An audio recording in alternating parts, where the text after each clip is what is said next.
Hello लोगोफोर, खुलुमबाय बयखौबो। बड' स्टुडेन्ट फेमिलि चेनेल नायगिरि नोंथांमोन गासिखौबो बरायना लाबाय। आसा खालामो नोंथांमोना बयबो मोजाङैनो दं होननानै। दिनैनि भिडिअआ जागोन ग्रेड 3 आरो ग्रेड 4 आनजादनि थाखाय मा डकुमेन्ट्स लांफानांगोन आरो माखौ जों एग्जाम हलाव लांफानो मोना आरो एग्जामनि मा इन्सट्राक्सन आरो गाइडलाइन दं बेखौ आं बे भिडिअनि गेजेरजों फारि फारि खोन्थालांगोन।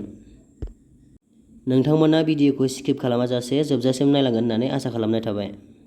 आरो नोंथाङा दाबो आंनि चेनेलखौ साबस्क्राइब खालामाखैबा साबस्क्राइब खालामबानो जाबाय। जोंहा बेयो ग्रेड 3 आनजादनि एडमिट।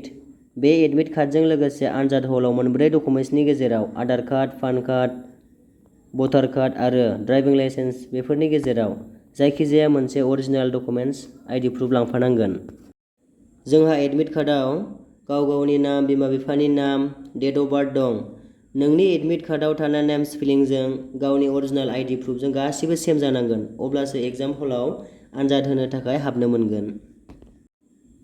एग्जाम्पल हिसाबै हमना लाबाय, सोरनाबा आधार कार्ड, पेन कार्डजों नेम स्पेलिंफोरा एबा डेट अफ बार्थफोरा मिलायलाया। बेखायनो नोंथांमोना एडमिट कार्डआव फैनाय नेम स्पेलिं आरो डेट अफ बार्थजों मिलायनाय आइडि प्रुफखौ लांफाबानो जाबाय। दायो जोंहा एग्जाम सेन्टाराव बोरै सहैनांगौ बेनि सायाव डिसकास खालामनोसै। एग्जाम सेन्टारा थाखाबाय आरो नाम थाखाबाय आरो एड्रेसाबो थाखाबाय। बेखौ आन्दायोब्ला एबा एड्रेसखौ एक्जेक्टलि मिन्थियाखै बिथांमोना गुगोल मेपआव सार्च खालामनानै थांनो हागोन। अके, दानि जुगाव गासैखौबो मोनजोबखायो। दानिया पेपार 3 एबा ग्रेड 3 आनजादा जोंहा 15 तारिख 9 मार्च 2024 सानडेखालि जागोन। टाइमा जाहैबाय जोंहा 10:30 AM निफ्राय 1:30 PM सिम। माने जोंहा एग्जामा 3 घन्टा जागोन। नाथाय एग्जामा जोंहा 10:30 AM आवसो स्टार्ट जागोन नालाय, बेखायनो जोंहा 10:30 AM नि सिगां एग्जाम सेन्टाराव सहैनांथारगोन। नोंथांमोना जेसे हायो एसे एग्जाम सेन्टाराव थाब सहैनाय खालामथार। एसे रेस्ट लाहैबानो जाबाय, जाहाथे हाखु दाखु जाहैया। एग्जाम जागोननि 3 घन्टासो सिगां सहैयोब्ला साबसिनथार जायो। मानोना जोंहा गेटआव लाइन थाहैनांगोन, चेकिं खालामगोन। बेलफोरखौ गानोब्ला बेलखौ चेकिं खालामगोन, जुथा गानोब्ला जुथाफोरखौ चेकिं खालामगोन आरो हल सिङाव जोंहा रुम नाम्बार आरो सिट नाम्बारखौ नागिरहैबावनांगौ जायो। आरो मोनसे खोथा बुंखानि आं, जोंहा बयबो एग्जाम जागोननि सानसे सिगां एडमिट कार्डखौ प्रिन्ट आउट खालामनानै एबा जेरक्स खालामनानै लाखाबानो जाबाय, नङाब्ला हाखु दाखु जायो। नोंथाङा एग्जाम दिनखालि एडमिट प्रिन्ट आउट खालामनो थाखाय दखानबो एबा प्रिन्टारबो मोना जानो हागौ। ओइदिनखालि खिजानि कारेन्टबो गैया जानो हागौ। बेखायनो एडमिटखौ प्रिन्ट आउट खालामनानै लाखाबानो जाबाय सानसे सिगां। आरो डकुमेन्ट्स अरिजिनेलखौबो चेक खालामना रेडि खालामनानै लाखाबानो जाबाय। बिदिन्थि बायदि आंहानो सिगां एग्जाम दिनखालि एडमिट प्रिन्ट आउट खालामनो थाखाय बिराद प्रब्लेम जादोंमोन, कारेन्टबो गैबावामोन। नोंथांमोना जाहाथे बेबायदि जाया, बेखायनो सानसे सिगां रेडि खालामनानै लाखाजोबबानो जाबाय। दायो जोंहा टटेल कुइसना 150टा थागोन। मोनसे कुइसनाव 1 मार्क थागोन आरो गासै फुल मार्कआ जागोन जोंहा 150 जागोन। जोंहा 150टा कुइसननि एन्सारखौ 3 घन्टायावनो फोजोबनांगोन, बेखायनो समखौ नोजोर बोनानै फोजोबबानो जाबाय। आरो जोंहा नेगेटिभ मार्क दङ। मोनसे कुइसननि एन्सारा रं जायोब्ला 0.25 दानगोन, कारेक्ट जाखानाय एबा मोनखानाय नम्बरनिफ्राय दानगोन। बेखायनो गासिबो कुइसननि एन्सारखौ होजोबाब्लाबो जेबो नङा, बेखायनो कुइसनखौ नोजोर बोनानै लिरब्लानो जाबाय नोंथांमोना। दानिया एडमिट कार्डआव मा इन्सट्राक्सन आरो गाइडलाइन दं, माखौ फल' खालामनांगौ बेखौ दानिया फैदो नायनोसै। दानिया जोंहा नाम्बार 1आव दङ एडमिट कार्डआ थाथारनांगोन। बेयो थाब्लासो एग्जाम हलाव हाबनो हागोन। एडमिटखौ प्रिन्ट आउट खालामथारनांगोन, मबाइलाव दिन्थिब्ला जानाय नङा। बेयो नाम्बार 1नि। जोंहा दानिया 2 नाम्बाराव दङ गासैबो सोंथिफोरनि थाखाय प्रि प्रिन्टेड सेबखांजानाय रुल नाम्बार, फटक आरो सिगनेचार लोगोसे OMR फिननाय बिलाइ थागोन। आनजादनि समाव जेबो उफ्रा फिननाय बिलाइ होनाय जानाय नङा। OMR फिननाय बिलाइखौ बाहायनायनि सिगां नोंथाङा चेक खालामबानो जाबाय फटक आरो सिगनेचारा नोंथांनि नंगौना नङा।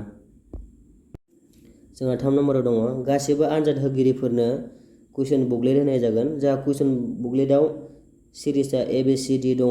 ABCD नि गेजेराव जिखुनु जाया हमना ला A खौनो मोनबाय।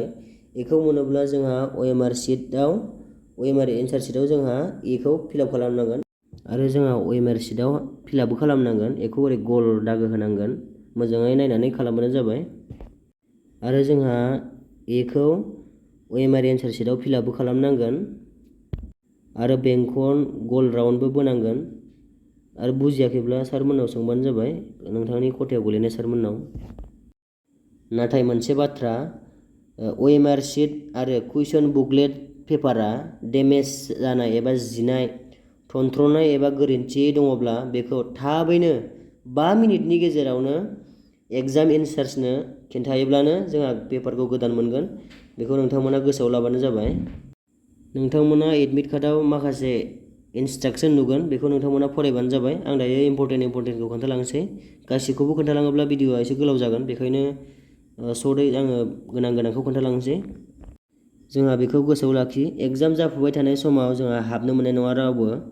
बेखायनो जोंहा एग्जाम जागोन टाइमनि एसे सिगां बयबो थांबानो जाबाय। नङाब्ला एग्जाम हलाव हाबनो मोननाय नङा। आरो जोंहा एडमिट कार्ड अरिजिनेल मोनसे डकुमेन्ट्स लांफाथारनांगोन, जोंहा बेखौ बावथारनाङा दै। आरो जोंहा एग्जाम लिरनो थाखाय कलम नांगोन, नङा होमबा? कलमखौ जोंहा ब्लेक लांबानो जाबाय। बेवहाय जेल पेना जानाय नङा, बल पेनखौ लांबानो जाबाय। बांद्राय दाग्ला दाग्लि नांनायखौ लांनाङा, नङाबा जोंहा एन्सार शीटआ लेथ्रा जागोन। नोंथाङा जुदि मबाइल, लेखा, घरि, इलेक्ट्रनिक डिभाइस बायदिसिनाफोरखौ जुदि एग्जाम हलाव लांनानै जुदि हमजायो, अब्ला डिसकुवालिफाइड जागोन डाइरेक्टलि। बेखायनो बेफोरखौ लांफानो नाङा, बेखौ गोसोआव लाखिबानो जाबाय। आं दायो खिन्थानोसै एग्जामाव जोंहा मा माखौ लांफानो हागोन। जोंहा फार्स्टआवनो थाबाय एडमिट कार्डजों लोगोसे कलम, आरो जोंहा आइडि प्रुफ मोनसे नांगोन, अरिजिनेल डकुमेन्ट्स बे थाबाय। जोंहा आरो डेबिट कार्ड आरो क्रेडिट कार्ड, एटिएम कार्डफोरखौ जोंहा लाफानायनि एलाउ होनाय जादों। आरो जोंहा मोनसे फैसाखौ जोंहा लानो मोनगोन, नाथाय बुरजा लानो मोननाय नङा। 500नि गाहायसोखौ मोनगोन, बेखौ जोंहा बेयाव बुंनाय जादों। आरो जोंहा एग्जाम लिरनो थाखाय गोजाननि बिथांमोना बेग आरो मबाइल, बाइक बायदिसिनाफोरखौ दोननायनि एग्जाम सेन्टारा जेबो रिक्स लायाखै। बेखायनो गाव गावनो दायथ' लानानै मोजाङै दोनबानो जाबाय। नाथायबा सोरनाबा गार्जेनफोराथ' एग्जाम हैनायाव थांफागोन, नङा होमबा? बिथांमोनाथ' बेगफोरखौ बिसोरनो दोननो होनो हाबाय।